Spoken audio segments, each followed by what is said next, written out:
Alright, welcome to the Daily Video Blog. This is Joshua, in front of what might be the very best hand-painted sign in Minneapolis that I am so glad is still standing.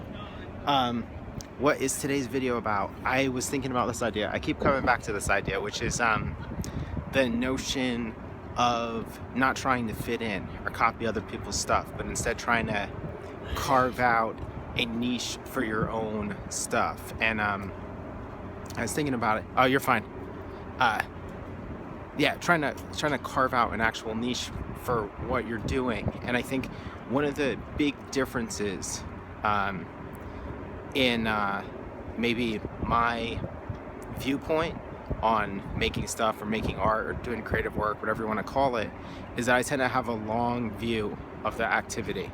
I don't think that I need to find a way to make a living off of whatever. If I was to pick up photography tomorrow, I would not be trying to make a living off of it tomorrow. If I was to pick up photography tomorrow, quite frankly, I would try to go into it with the notion that I may or may not ever make a living off of it, and I'm going to be focused on the thing I do know how to do, which is design, to make money. Or I'll go and do something else that doesn't require a long view.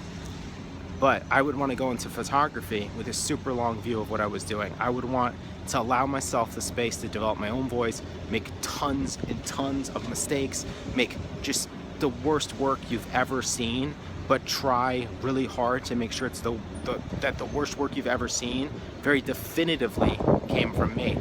And I just think about, if I look at artists that I admire, they tend to come from that long view, that an organic discovery of their own voice. You usually don't see a lot of like artists who develop a long, awesome career because they you don't see a lot of artists who have a long sort of productive career who spent most of it knocking off other people's shit. Very often you see a voice early on, and I think the more you allow yourself to make mistakes, to try your own ideas, the greater your chances of eventually making some sort of original contribution, even if that original contribution is just that it's your voice, and maybe you're not some kind of innovator, and who cares. And I think a thing I sort of noticed, I was just thinking about the idea of like Ed Templeton, who's a painter slash photographer slash professional skateboarder, and there's a great story in the movie Beautiful Losers where I forgot his name. It doesn't matter. Photographer Thomas Campbell. He goes and visits Ed Templeton, and Ed Templeton has all these paintings in his closet, and that Thomas Campbell says to Ed Templeton, "Yo, you need to show these paintings to people, not keep them." Oh, you guys are fine.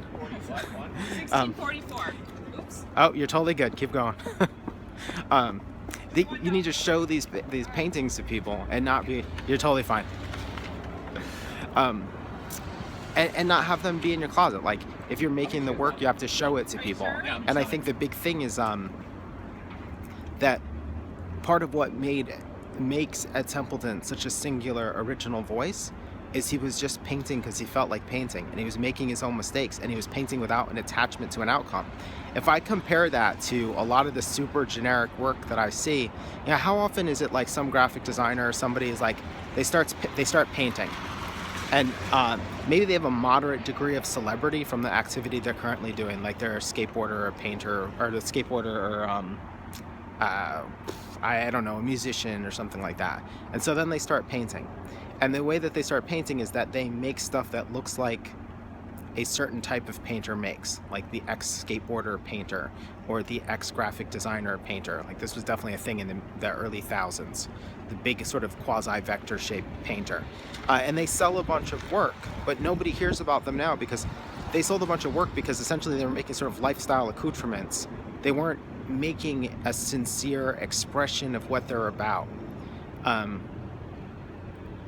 And if there's like anything that I could get people to do, like emerging designers or students or whatever, it's to work on finding your voice and cultivating your voice, and not trying to be part of some bullshit club that basically doesn't exist. It just looks like it exists because a couple of blogs aggregate stuff that looks similar. So all of a sudden you think that this style or that style is the way that it's done. But the thing is, like, you're not going to remember those names. The only people whose names you ever remember like that are the people who originate those styles or who knock that style off and bring it up a notch. But in general, it's like we're not going to remember the various clones right now of, I don't know, and this is like not disparaging to her, but like to Jessica Heish, the various like people doing goofy ass letterpress inspirational quotes or whatever it is.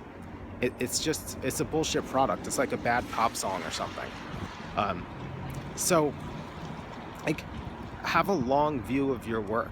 Know that if you commit to your own voice now, you're going to be in a radically different place in 5, 10, 15 years than the person who runs around trying to be in a club.